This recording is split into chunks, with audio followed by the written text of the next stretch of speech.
again. 2 weeks in a row. Yay! Lawson's. That's what it's all about. It's 2 weeks in a row. And that builds some consistency.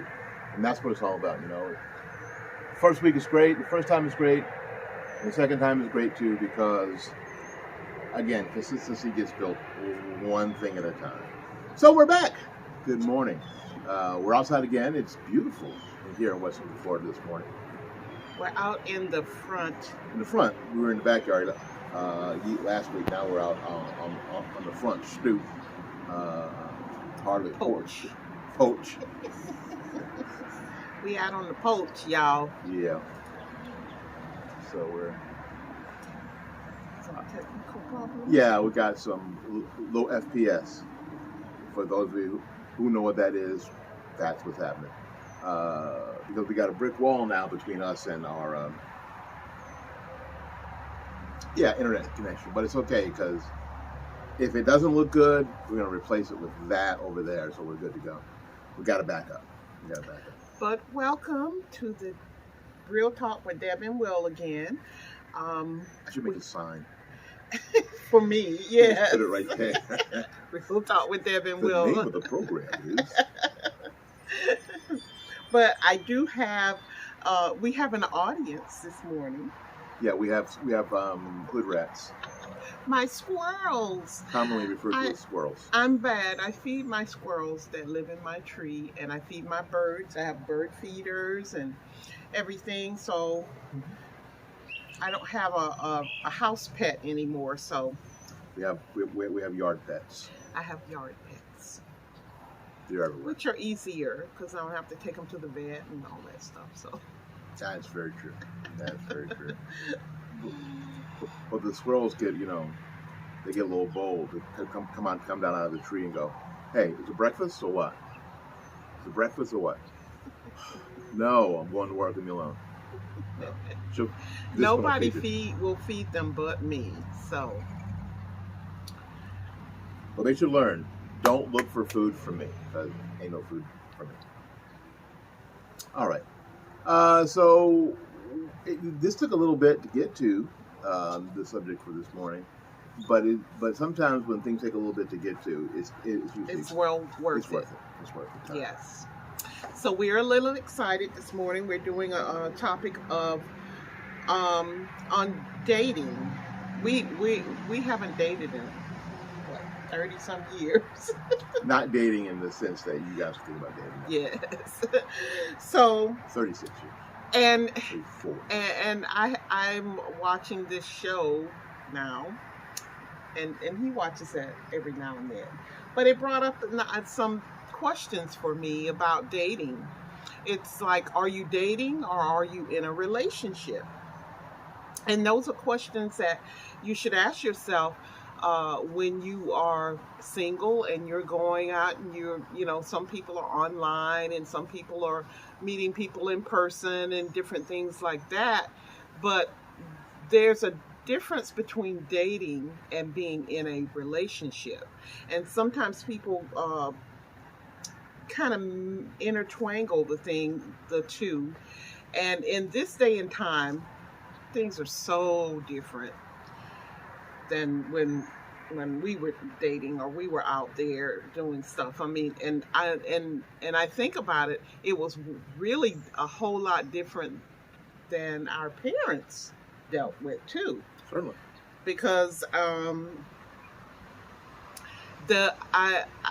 think about how you and we were friends. And then, one evening I suggested, well, why don't we go over and have some drinks or something like that? But we met at work, and that's what a lot of people, are looking. Some people are looking for relationships, and they're out there actively seeking. The relationship just sort of happened because it happened out of friendship. We worked at the same place. And we had a lot of mutual friends. And sometimes that person that you're looking for may be right there in your face, and you're all on these dating apps. You're swiping left and right, trying to find out what they look like, as opposed to seeing them in action. So I know there are are great stories about true love that were found on the internet, and that's super duper. And I hate and y'all. that's all good, and that happens. But sometimes you're looking so hard until you're missing what's right in your face. Looking right past that person, and doing it the old-fashioned way. Again, we got to see people in their natural habitat. We got to see and hear them first before you had to meet them and then go through that process. It's sort of, for me, it's sort of putting the cart before the horse and having to go through the process backwards. Mm-hmm. Sometimes it works out, but we've seen a lot of times where you've seen a lot of times where it just doesn't work out, and then people get into this serial. They're doing it again, serial dating, and then doing it again and again and again, and then some of them get just frustrated and throw their hands up like, "Oh, there's nobody out there for me. I'm not looking anymore." And then sometimes they find somebody right there in the next cubicle, who's there all along, who's not on the dating. Mm-hmm. In the next cubicle, tossing pizzas. I wasn't tossing pizzas. He was flipping them. Cutting them and throwing them in boxes. But sometimes that person is right there. Now, dating, you want to share what you feel that dating... Well, dating is, there are a couple of parts of dating. Dating, of course, is that portion of time where you're actually getting to know someone. And we have, the kind of dating that we talked about in past videos, where you have what people call now group dating, which means a group of friends, like from work, all decide to go out to a place after work and have breakfast. And we're all in this group, and we're in this group setting. And then, of course, then there's that other kind of dating where people pair off, and they decide to go off and get to know each other in that setting. And that is dating that is not connected to a relationship yet, because that's just getting to know somebody. And that's what true dating is about. Because back in the day, people didn't really date in the 1800s. Sometimes it was just arranged. Most times it was arranged. Yeah. Arranged by families for financial reasons mostly, or class reasons, because that was how the families remained solvent. Or that pure blood. And that's what we're talking about when we talk about the royals. The royals, all those marriages were arranged in order to protect the bloodline. So we don't do that in this culture. Not that we talk about that. It's not all a bad idea. It's not that bad in some ways. I'm not saying it's not all wrong. It makes a lot of sense. And then the love, and actually it was more loyalty to the families that led people to stay in those marriages. It was more of a loyalty than the sort of romantic love that we talk about. But dating is that. Dating, in my mind, comes before a relationship. It might or may not lead to a relationship. Because sometimes while you're dating a person, you may figure out, well, we're not really good for each other. I don't like this person at all. I just don't like this person. Let alone get in a relationship with them. I don't like them. They're okay to have it work because I can tolerate them and I can walk away from them, and I never have to see them in my off time. And that might be something that, and that's fine. You ain't got to like everybody. No. You don't have to like everybody. Although it seems like that person may be the kind of person that you should be hooked up with at that time. It may not. They very well may not be. So you don't have to. So don't feel pressure like that. But no, dating is the getting to know. Period. And the second kind of dating is getting to know beyond the group setting.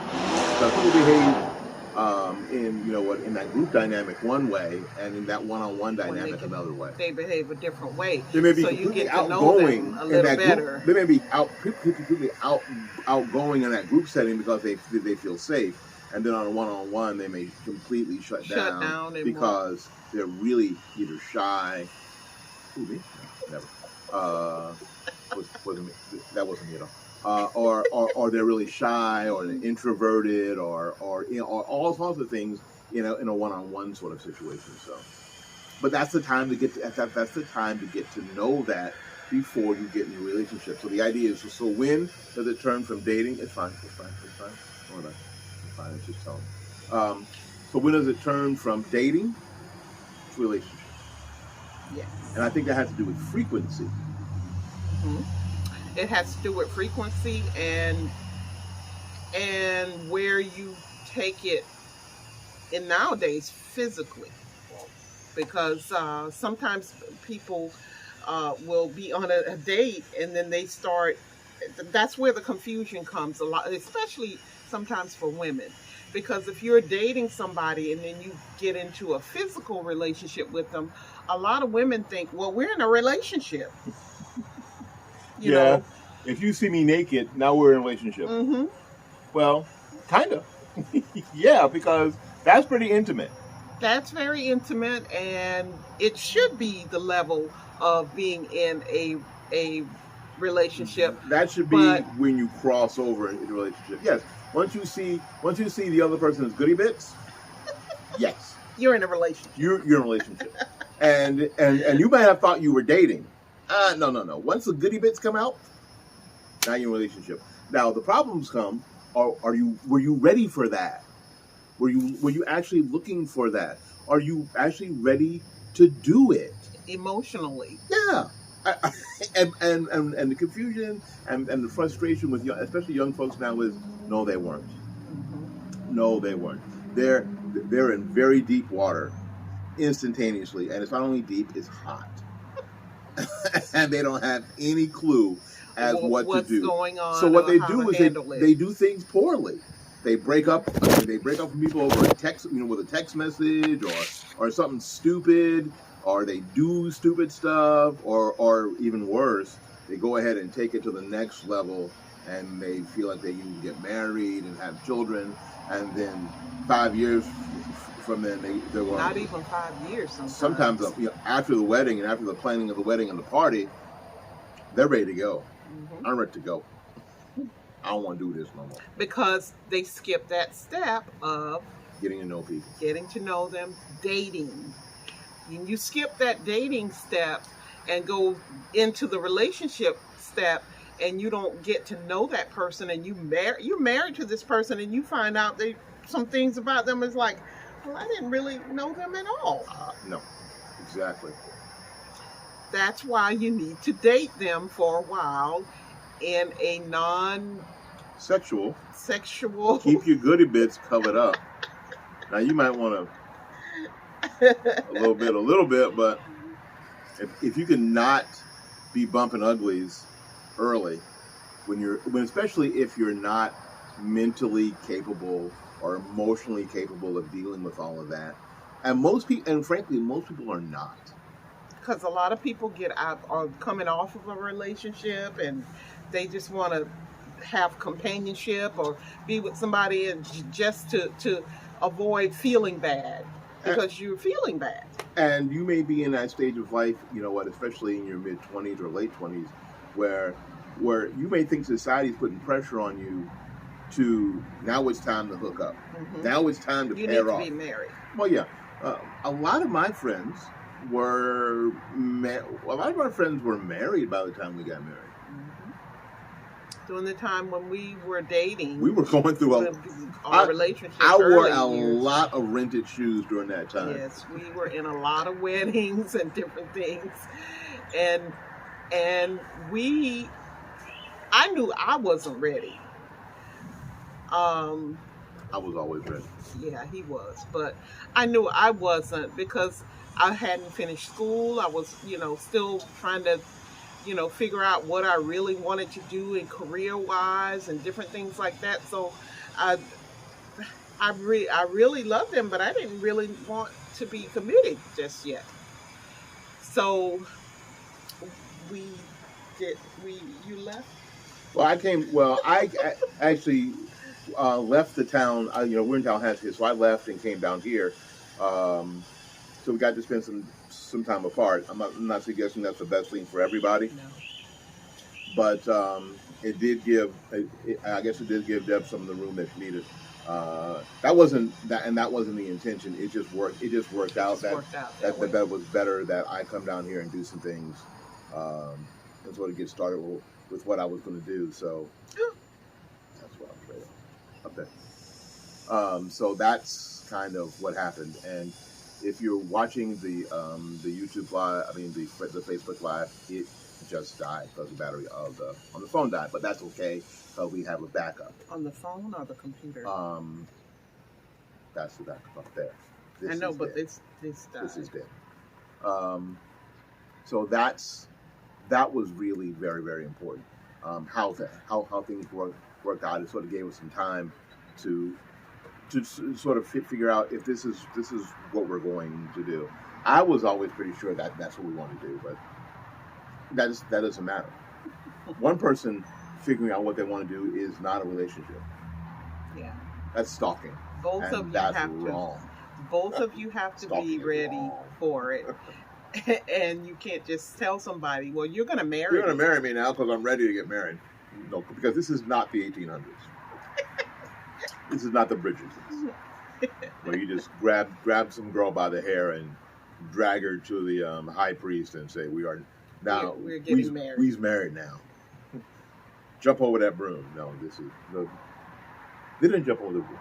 No, that's they're not different. Jumping over the broom on the Bridgertons. No. Oh, that's some African culture. Oh, that's roots. Yeah. Roots. They were jumping over brooms. The Bridgertons is different. Didn't jump over brooms. But it's very interesting. The dating aspects and stuff like that. I know that isn't all true, but it was highly dramatized. Yeah, it's very interesting.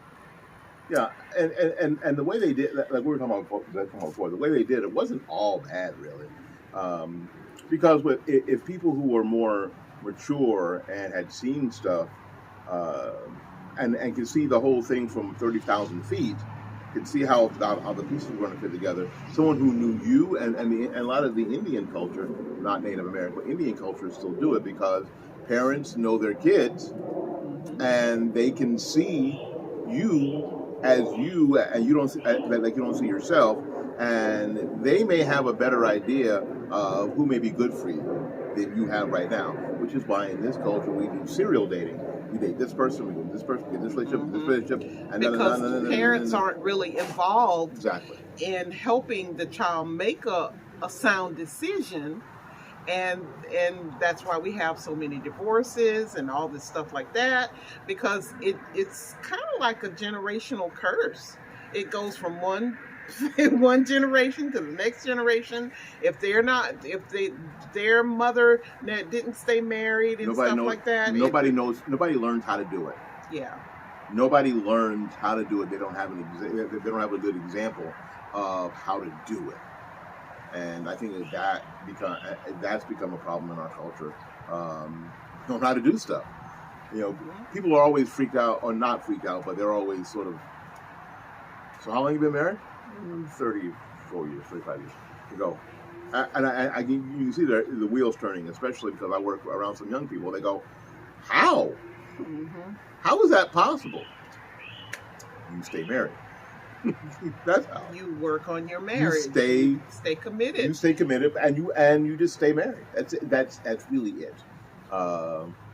It's a lot. I mean, the details are a lot more complicated than that. But generally speaking, when I break it down to them, I go, you stay married. So, the prime thing to ask yourself, if you're in the situation of looking for a partner or wanting to get married or so forth, and a lot of times in this day and time, people just totally skip that part of it. They just find somebody, they get into the relationship, and they just live together. I see that more now than ever before. And they buy a house, they buy cars together, they do all kinds of stuff and have kids. They have children. And they're never married. They act as if they're married. Mm-hmm. They play house and act as if they're married. And now they have all the stuff. The accoutrements. Accoutrement of marriage without without the without the legal, without the commitment, really. Mm-hmm. Now they'll say they're committed to each other, but the fact of the matter is that at any moment, one of them could go to the store and get milk and never come back. And there's nothing. And there will be nothing anybody can do about it. They could. They could. They could just get in their car, go get milk from Wisconsin, from the cow. Drive across the country. Across the country, from Georgia to Wisconsin, and never be seen again. They could. And then actually marry somebody else. Mm-hmm. Or get into that same sort of relationship with somebody else. Because I guess I'm old school, I think that giving yourself that door is not what commitment is. Even if you are saying that we're as committed as anybody, and you know we don't need a piece of paper to tell us that. Okay, then it shouldn't be a big deal. But if something happens and nothing is in your name, all of that you're living there is somebody else's. Maybe. The parents can come in and just throw you out. This was my son's, or this was my daughter's. Yeah, and it really creates chaos for everybody else. And it isn't that people stay, in those relationships for a short amount of time. Some people stay in those relationships for years. Years. And and people go, well, I thought they were married. No, people got married. They never got married. They were together for 4 to 5 years. They were never married. And that, and then later on, that just causes chaos. And those kids in those relationships never learn how to do it. They never learn how to commit. They never learn how. That you think they do, but they don't. So I don't know. So how do you know that you started dating and now you've moved into a relationship? It's the frequency of dating. Are you dating somebody else? Are you committed to that one person? Are you in this state? Are you in this relationship by yourself, just in the brain? Because that won't work. That's the most dangerous thing. Or are you talking to the other person when you talk about the future? Are you talking about the future with both of you in it? Or are you just talking about the future with what you see you doing in the future? So there's a lot of ways to sort of take that dating thing and sort of focus it in. And when it matches or gets close, now you may be talking about a relationship as opposed to two people who like each other, who like to, go bowling together or have dinner together or whatever. So that's really the key. And asking yourself that is really tough, because if you want to be if you want to be in a relationship and you find out that you're not doing those things, it may be hurtful. Because you were thinking all the while, it's moving into focus. We're in a relationship, and then the other person is like, they're engaged to somebody else. I just want to go bowling. I just like bowling with you. You're funny. I like hanging out with you. So we're not in a relationship. I thought we were just friends. Just friends. Oh, we were just with friends. Benefits. And sometimes with benefits, which always makes things more complicated. It makes it even more complicated. And what you want to do is not have it be complicated. A lot of people talk about that all the time. Things are so complicated. Facebook used to have a relationship that is called "It's Complicated." What's complicated? I don't understand. Either you're in or you're out. Either you're doing it correctly or you're not doing it correctly. You can't be married, single, or it's complicated. What the hell is that? What is that?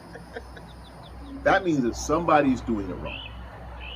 And you need that introspection to go, am I the person who's doing it wrong?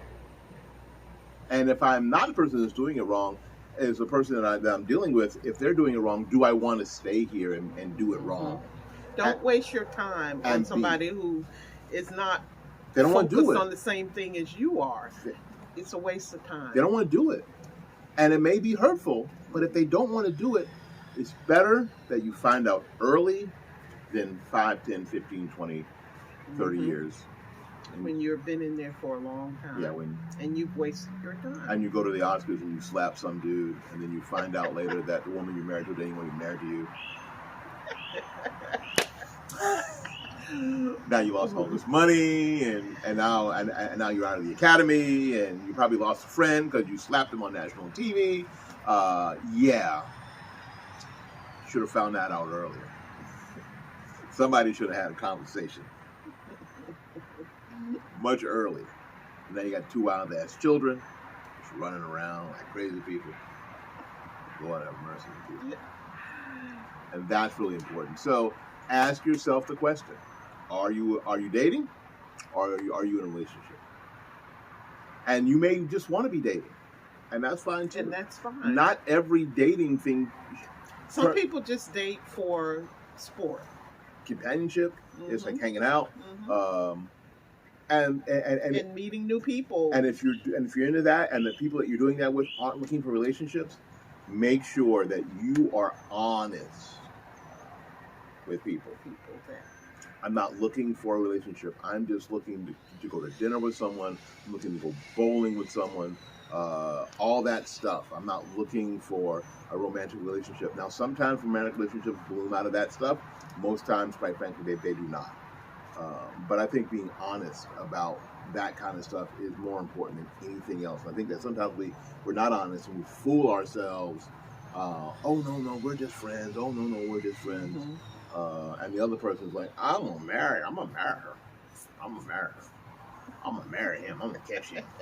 Yeah, so. I'm going to make him want me. Yeah, so it's much better to be honest early on than to find yourself in it's complicated status on Facebook. All right. Yeah, sorry about the live. I didn't get the laptop charger out here soon enough, but this is the replacement. If you've got questions about what we're talking about, if you've got comments, just put them down there in the comment section underneath there, and we will address them underneath there. And we will address them in in the next video. Not sure when that's going to be because schedules are changing, and we're not going to have this time moving forward, at least for a while. So, but we will get to you. We might have to get to you in piecemeal on TikTok or something. I don't know. Maybe. All right, listen, we got to get out of here and make room for somebody else. So until we see you again, go out there and learn something, love somebody, and for goodness sake, take care of yourself. And remember this, and never forget, we love you, and there's nothing you can do about it. We'll see you when we see you. Peace.